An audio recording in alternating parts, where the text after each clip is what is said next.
With his entrepreneurial experience and trainings in Osho active meditation, clinical hypnosis, science of chakras, he supports entrepreneurs, leaders, seekers, parents, and children with transformative breakthroughs to reset their lives for more authentic, boundless, and connected living. What a beautiful bio. Welcome, Anil. Thank you, Shannon. Thank you so much for your kind invitation. Really an honor to be with you and your audience today. Thank you. We're very excited to have you. Yes, welcome. So what is an active meditation? I see that in your bio, and I'm thinking walking or jogging or, you know, what exactly is that? Well, exactly as the name says, Shannon, these meditations are active. They are designed for the modern man. Now, meditation has existed for 2,500 years from Buddha's time. And meditation, normally people think it's about sitting still, silently, without moving, no thoughts. Now, that was possible 2,500 years ago. But for the modern man now, it's literally impossible. You think about 2,500 years ago, the world then, with a total population of perhaps 60 million people. And now, the world we are living in, the mind has become so active. So Osho designed these meditations for the modern man. They use a lot of movement, dancing, breathing, catharsis, sounds. So there are different meditations that use different modalities to relax the body and mind. And when the body and mind are relaxed, you naturally find yourself in a lovely space of meditation. Wonderful. You know, it was funny as you were explaining that with our distractions nowadays. So your phone was going off or someone's phone was going off because it was such a perfect example of the distractions that we're dealing with all the time. So, yeah, the mind has become so... Yeah. Go ahead, Shannon. Well, you said Osho designed these, and who or what is Osho? Ah, great question. Osho is a contemporary mystic. I unfortunately never had a chance to meet him, but his meditations, his teachings transformed my life in more than one way. So the transformation that I experienced was through the science of active meditations. And I really say this as a science because I learned these meditations as a science. Because meditation, of course, I was born in India, you get to learn meditation from your birth, you know.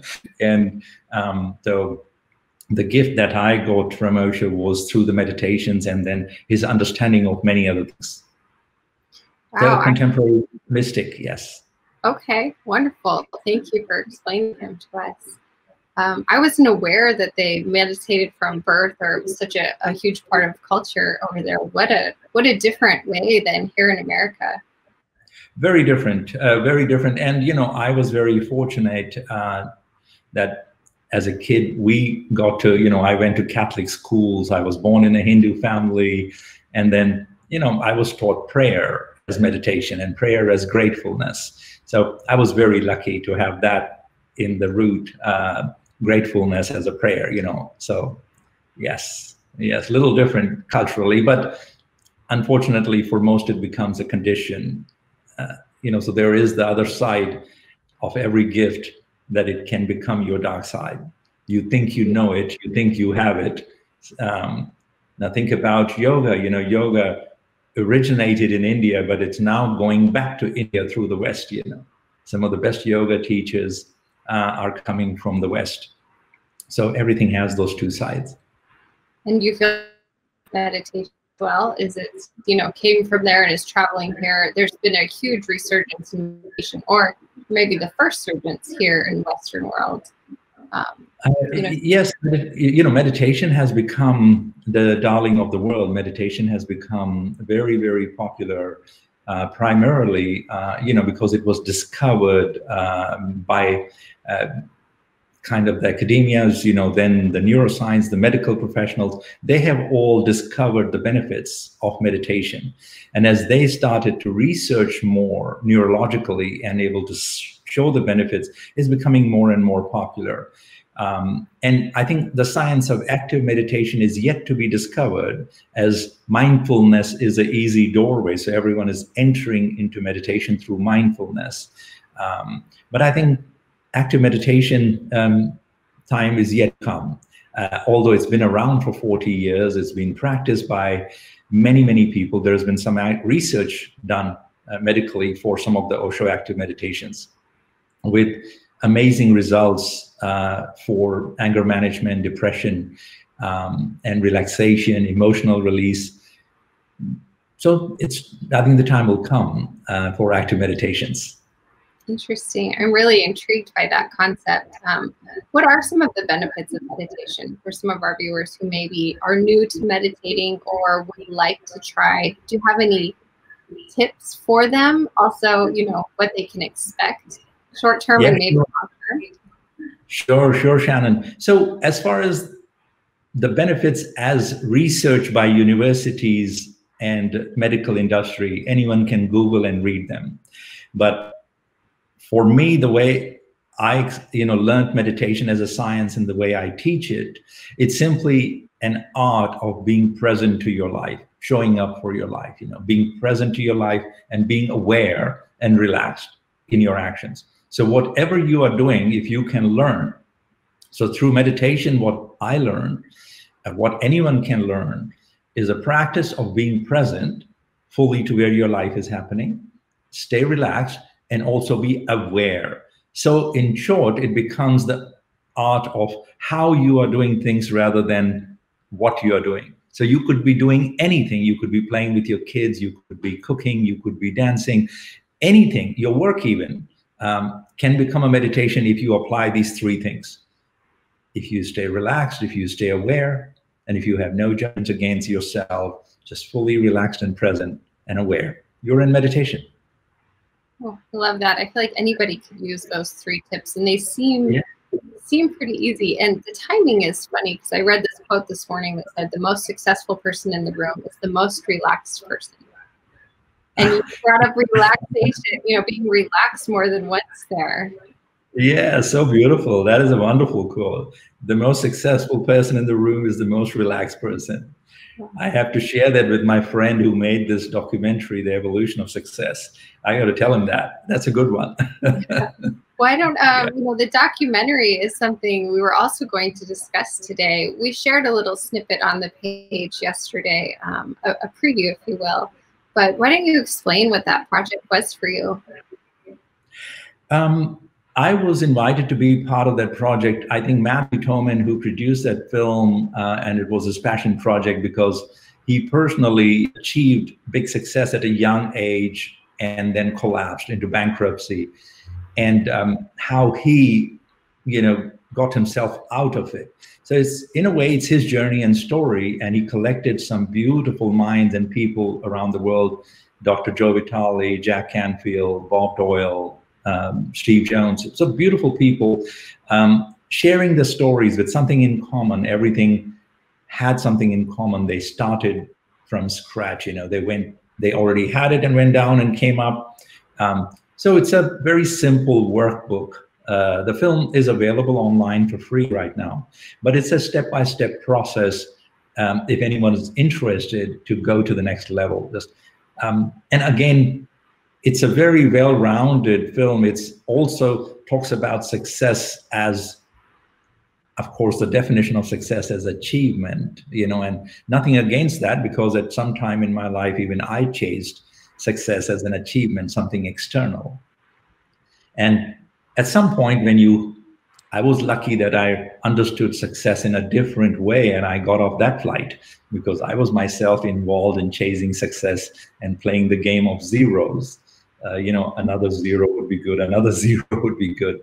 So I have played that game, but I was very lucky and fortunate that through meditation, through Osho, I discovered a different purpose and meaning and joy, and I got off that flight. So the film is a very beautiful project, that was done and available online for free right now. So, you discussed how you used to define success and chasing the zeros. How do you define success now? And how does it feel? I feel great and very, very fortunate. You know, in that documentary, in that film, I define that as being able to live my life in the most natural and most authentic way, to be able to do what I want to do.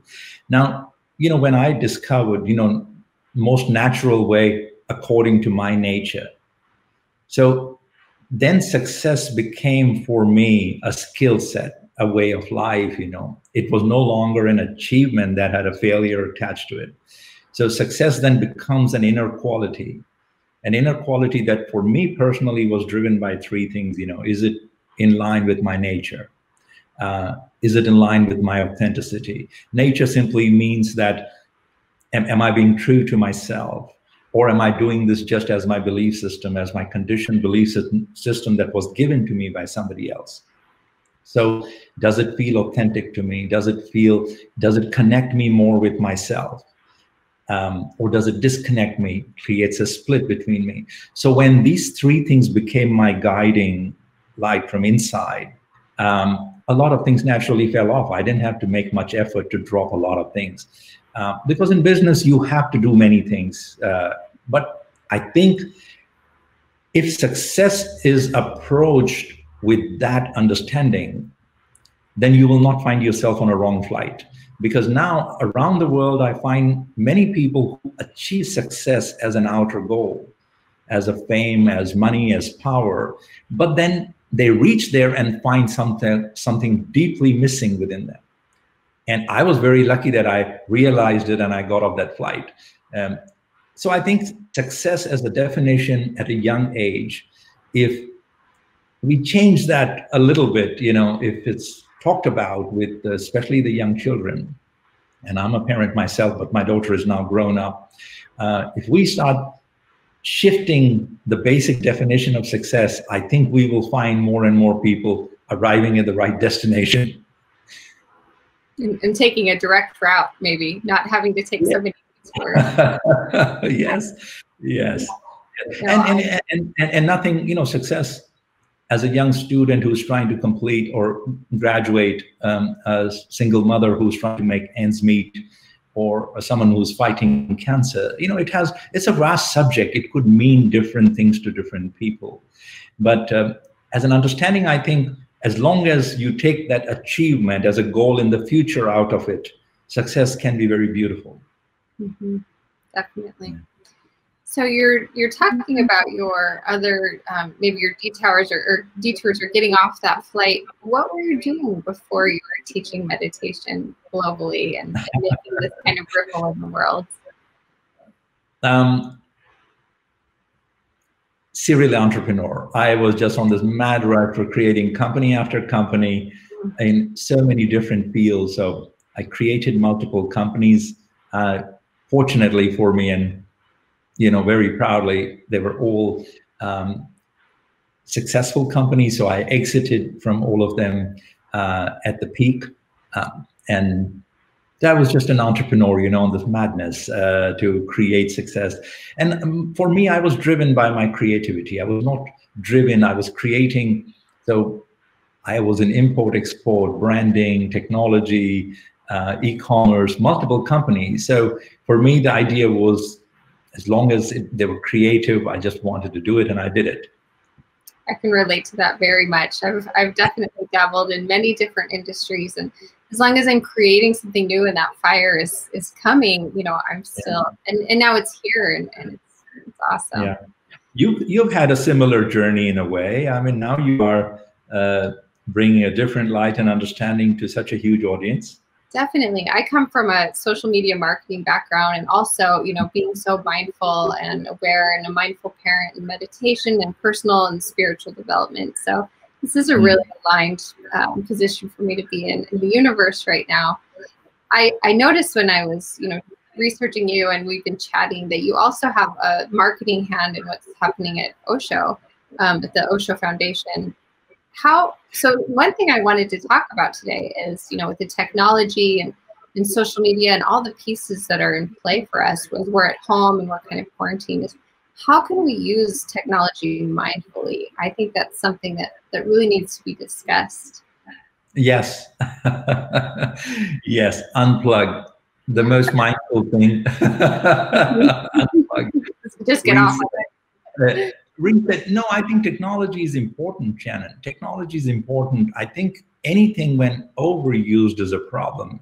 You know, in any realm, whether it's the food or anything, you know, a glass of wine is wonderful, but if you are drinking from morning till night, it's a problem. Technology, if you are waking up with it and sleeping with it. I mean, I don't have to disclose the numbers. Everyone knows it. The blue screen time from the morning we wake up to the night we sleep, you know, we are constantly in front of a screen.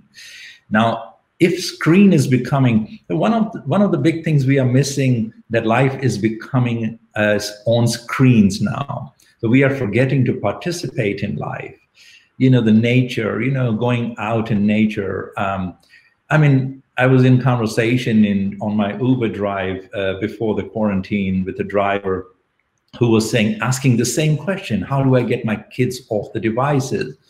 And I said, when was the last time you took them for a hike? You know, when was the last time you took them to watch the flowers that grow here in California during this time?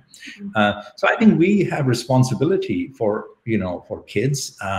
If parents will keep on passing their phones so they can have a little alone time, kids are busy with the phone. I think we need to learn to unplug. A discipline, that's all. Like I personally, for the first 2 hours in the morning and 1 hour before my sleep time, I unplug, I disconnect it. And it takes practice, you know, because the mind wants to go there. But it takes practice, and you can do it, and you feel good. You know, you sleep better, you start your morning in the right frame. So it's like any other skill, you have to practice it. Yeah, definitely. I really feel that with the morning. You know, if we wake up and we're opening our screen right away, whether it's our cell phone or our laptop, even though we all want to be busy and important, we're reacting then. You know, we're responding to whatever we're reading and feeling and taking in. Coming to our day with balance. Yeah. No, the first, I think anyone touching their phones for the first hour or two in the morning for any excuse, especially during this time. And, you know, listen to Dr. Joe Dispenza, listen to Dr. Bruce Lipton, you know, they are talking enough science about what it can do to the brain, how much damage it can do. It can set your entire course of the day on a wrong track. With all this research available, why anyone would not practice, you know, unplugging is besides me. Yeah. Wow, thank you for sharing those tips. I agree with them very much. What does the rest of your day look like while you're in quarantine right now? Not very different from during this time of the year, Shannon, April and May, I am in 10 different countries, every week in a different country. So that travel tour, meditation tour got canceled. So I have a lot of courses in different parts of the world. So fortunately, because of technology, we are able to, at the moment, we have more than 3 meditations every day. My day starts with a meditation. So we have 3 full-hour meditations happening. There are courses happening. I have a course starting this Saturday with Russia. So personally, I am a little more busy. And then, of course, as you were asking me, I'm also part of the team that manages the Osho Foundation's digital assets. And Osho has always been on fire. He's his work, you know, we've got probably one of the only enlightened mystics whose all the words are recorded. So his work is all in words, you know, so people want to listen to his voice. There are lots of meditations available online. So a big part of my day goes to managing, monitoring all that, including the media assets. So days goes by. The only difference for me is my dinners are at home now. Usually they used to be outside, and now I just go pick up and bring my dinner home. Yeah. And you said you're enjoying the beautiful, yes, the beautiful California weather. Hopefully you're able to get outside and enjoy nature some. We are very lucky, Shannon. I know you are too in Arizona. I'm in Santa Monica here in California by the Pacific. We are very lucky. And fortunately, the numbers are not so dangerous. So the city has been a little bit more relaxed with allowing us to go out for our walks and picking up our dinner from restaurants. So we're very lucky. Yeah, that's how it is here too. And I really feel for other parts of the country and world where, you know, it's not like that. And and we're able to find some outlet and some grounding by going outside and you know. Yeah. Well, I heard from some friends in Europe today that they, some parts of Europe did a soft opening today. You could go get a coffee but not drink it there, but you could go to salons and just some soft opening. Hopefully this will be behind us, and we know it will be sooner or later. Yeah. Yeah. So I'd like to skip back a little bit, and you know, I have children, you have children, you said she's grown now, but Yeah. we did talk a little bit about beginner's meditation, but how would you suggest, if I'm a complete newbie to meditation, what would be a good daily practice or weekly practice that we could maybe share with our kids or our spouse, or even just starting with myself? You know, depending upon their age group, any kid under 12 right now would love to. It's all pent-up energy. They just need to spend and use that energy. So the fun thing could be, you know, as parents, if you participate, if we invite them to make, you know, start with a great music, start with a dance and jumping, and get a pillow in your hand and do a fun pillow fight and release. So sound, make a lot of sound, jump, dance, do some catharsis, do this for 10 minutes or 15 minutes, and then just play the game. Okay, now we all collapse and lie down in silence for 5 minutes. And once they will feel that stillness and silence, it does the work. We don't have to do anything. But kids who are grown up can practice active meditations. There is beautiful dancing meditations, sound meditations, now the Brahma meditation, Nataraj meditation, which is a dancing meditation. So anyone over 12 can actually participate in full meditations. But for the younger kids, play with them, make them jump, make a lot of noise, and then collapse or become a statue. I love that. If I went home and told my kids that a pillow fight was part of their meditation, it would be a daily practice, no doubt. What a great time. I did it. I did it with my daughter, and she used to love it. And she had no idea what will happen afterwards. She sleep like a baby. She was a baby, and she'll truly sleep. So it was just an emotional release. And especially during this time, Shannon, right now, make it playful with the kids and even for adults. I think one of the skills that we have forgotten, we make meditation and everything very serious, you know. If we start taking things playfully, meditation can be fun. I love that. I love that. So the title of this event was Redefining Success. And, you know, we're skipping around here, but that's life, that's conversation. Yes, yeah, yes. You know, I'd like to go back to success as a feeling. And right now, so many of us and so many people in the world, perhaps their jobs are different or gone. You know, their daily routine is different completely. Everything that they maybe defined their identity around has shifted. And so that version of success may not longer look like a profession or a dollar amount or a car that they're driving. How can we change that to a feeling and a sense of identity, you know, right now, since that's shifting? You know, one of the gifts, and I think it's a beautiful question, Shannon, and I really know, I mean, I know this is not an easy situation for anybody, you know, at the physical level, mental level, emotional level. If you look at the tools that really make life great, for me, these are 4 tools that I learned, you know. One is this cheerful attitude, the playfulness, you know, how we look at no matter what is happening, you know, but the choice is ours, how we look at it. Our attitude, are we friendly, you know, or we have this animosity and hatred against things? So this friendliness, cheerfulness, compassion, you know, and gratitude. These 4 things, if we can learn and master, if we hold on to these 4 things and apply them as often as we can, neuroscience starts to do the work. You know, you're at the neurological level. When we practice friendliness, when we practice compassion, gratitude, there's enough research to show that the shift starts to happen. So this would be a good start, you know. Of course, when you step out, but with these qualities, this as a driving force and energy, personally, I feel, and I experimented with this in the business world, you have chances to be more authentic, more connected, more boundless in your, with people, with business. This will open today or tomorrow. This will be behind us, you know. So that's my suggestion. That's what I played with, these 4 qualities.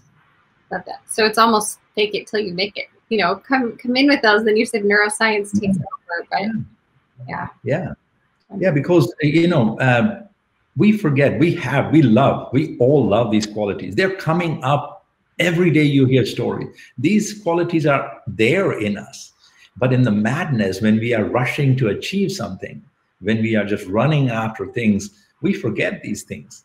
But these are qualities that we already have. And this time has brought out these qualities in so many people. You hear amazing stories all around the world. And the question is, can we continue to remember them when we step out? And I think we will.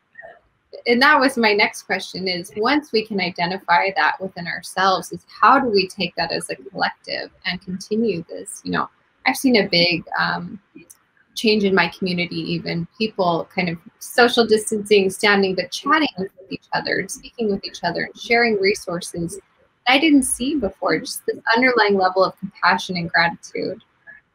Yes, absolutely beautiful. And again, Shannon, collective has a dark side, you know. So when we get used to things happening at a collective level, we kind of forget our individual responsibility, whether it's for climate change or whether it's for times like this. I think at an individual level, we all need to take responsibility. And, you know, so all these wonderful sayings, you know, if you want to see the change, be the change in the world. So some of these beautiful sayings, we have to internalize and start living them. So if I start applying this, then my inner circle, the people around me, my family, my loved ones, my employees, they will start to live that. And then it'll start from a single dot in the center. So I would encourage that if we simply take this responsibility that I will start living like this, period, that's it. And then just notice how many around you it starts to happen, because the like attracts like. All the laws of attraction and energy are based on that. So yeah, I think if a handful of individuals in this world will take responsibility, I think the change will start to happen. You know, the visual I had in my head when you said that was like putting a drop of food coloring in a bucket of water and, you know, watching it spread and permeate all throughout that bucket. Oh, beautiful. Very great metaphor. Yeah, lovely visual. Yes. So we have a couple questions that came in that were seconded. So I'd like to just address them. What is success to you, and what do we need to release to achieve it? So, you know, yeah, go ahead. I think we addressed that in different parts of our talk here, but, you know, success at the physical level could mean health right now, you know. If you learn to keep your immunity high, if you learn to keep your body healthy, not just, you know, make it healthy when it's sick, but keep it healthy so you don't get sick. Success at a mental level could mean having a beautiful mind, you know, as I said, friendly, you know. Success at emotional level, compassion and gratitude. At the spiritual level, it could mean, can you be still and silent, you know, can you unplug and sit in your stillness and silence? So success in different realms has a different definition. But as I said, for me now, where I am in the circle of my life, you know, for me, it's an inner quality. It's a skill set that I have acquired, and I apply it to everything. And if it doesn't fit in that, I don't do it. So how could we, I love your definition. I think it's amazing and resonates so much. What if I'm struggling to find that within myself?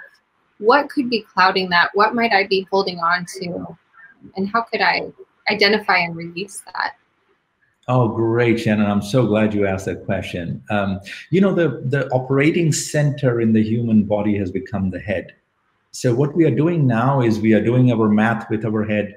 We are doing our music with our head. We are doing our meditation with our head. So, you know, we're processing 60 to 80,000 thoughts a day. So 72% of the hospital visits are stress related. So head has become the operating center. the first thing, and this is where the active meditation becomes so useful and so powerful, that they get you from out of your head into your body. So the first thing I would recommend is, if you're able to do whatever you can, your workout, your running, your yoga, your active meditations, very beautiful active meditations are available on osho.com, all 11 of them with music. If you can learn the art of getting out of your head into your body.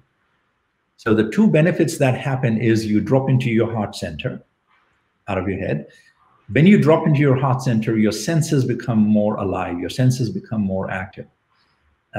And who would not want that? Your food tastes better, you hug your children, that feels better, sounds become more clear, birds you start hearing. So the first simple technique is dance, move, jump, do any active meditation, get into the body. Wow. Seems so simple. Yes, and it is. And it is. Yeah. Yeah. Another great question. How does spirituality help success? Great, yeah. As I said, spirituality again is a very big word. Spirituality again becomes a very big word. We will talk about this as awareness or meditation. As I said in the beginning, in meditation, what we are learning, Shannon, is the art of being present and aware. There was a research done where 47% of the time we are not present where we are, where life is happening, where my body is. My body is here, my mind is somewhere else, my heart is somewhere else. So if we learn the art of being present and aware, naturally, we connect much deeper with our customers. We connect, more creativity flows, more intelligence flows, more joy flows. From the space of the heart, I think, we are much more creative than from the head. Mm-hmm. Yeah. So another way to say that would be, maybe instead of trying to do more or achieve more, do more, is be more concentrated with your focus and your awareness into exactly what you're trying to achieve at the time. When the center, exactly what you say, when the center shifts from the head into the heart. Now, this is the feminine part. This is the feminine energy. If you look at some of the most beautiful things, some of the most beautiful things, whether it's Apple products, or Tesla or anything, they're feminine, there's nothing masculine in them. So femininity is a great creative force. It doesn't come from here. You have to learn this aspect, of you. And all the qualities that we talk about come from here. So in my view, that's how meditation helps us to get into this space, and then you have to allow for what needs to come to happen. Wonderful. Well, you've got a gift for us today. You'll be sharing a short meditation from, let's pop this up here. This book. Yeah. Would you like to talk about this book? Yes. Yes, it's one of my very, very favorite book. This book has 21 short meditations, very simple, practical, short meditations that you can do anywhere. Not the active meditations that we are talking about, but today we can pick a meditation from this book. You can do it anywhere. Right now we are all in our homes, but this book also has meditations that you can practice at an airport or at your office or any place. I think one of my favorite, there are two really beautiful meditations in this book. One is falling in love with yourself, loving yourself. And the other one that I really like in this book is living in balance. And I think for our conversation and topic today, living in balance applies a little bit more. So we will do that. Wonderful. I agree very much. I will. Great. Right. So whenever you're ready, we can start this.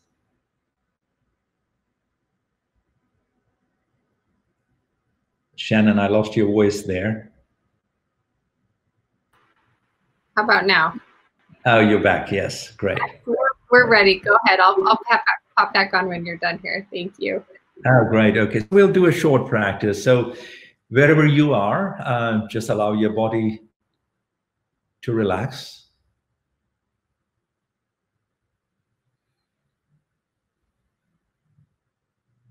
Let all the muscles hang loosely on the body.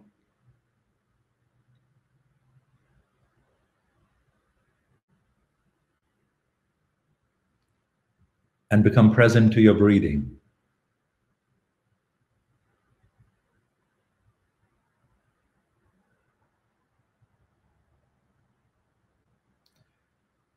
This meditation is about the interrelation of the two polarities within us, which are very important for us to integrate to experience the totality of our being. We usually don't want to look or hide or run away from what we label as negative parts of us. And we overpresent the positive sides of us. And Osho has explained this very beautifully, that to experience the totality of our being, we must integrate both. We must look at both. So in this meditation, we come in touch first with what is uncomfortable, what we label as a negative part of us. So with your eyes closed, breathing into your heart, scan your body and mind and emotions to identify whatever you label as negative within you. Maybe it is some frustration, some guilt about not having used this time more productively. Whatever it is for you, what you don't like, what you label as negative.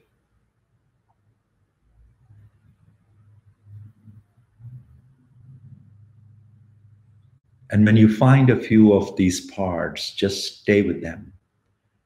Nothing to do, nothing to judge, simply staying present, recognizing and staying with them.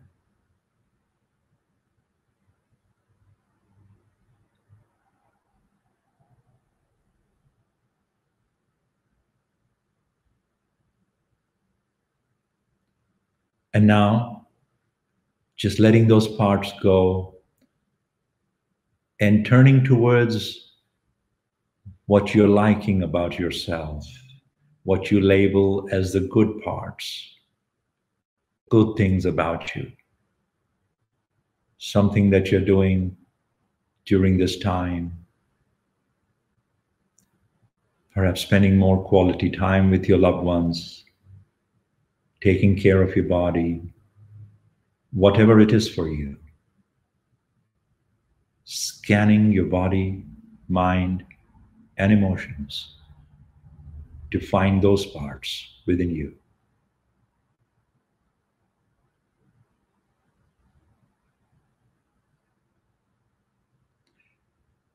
And once again, doing nothing, simply identifying them and letting them be there. See what is present for you when you look at them.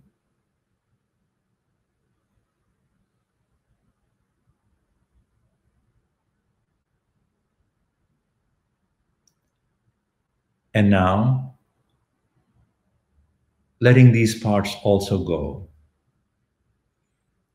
And for a few moments, simply being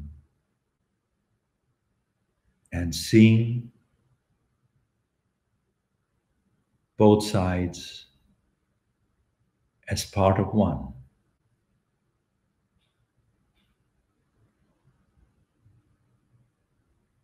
Seeing this beautiful balance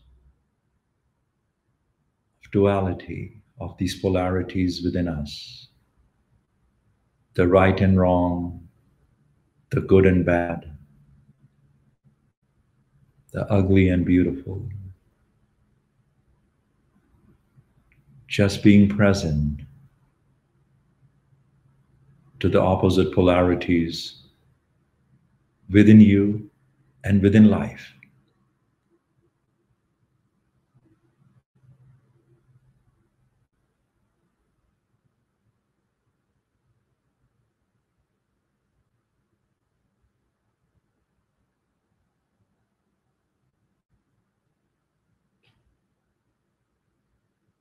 And whenever you're ready, gently opening your eyes and integrating this new understanding within you, and opening your eyes to the love that is within you and around you.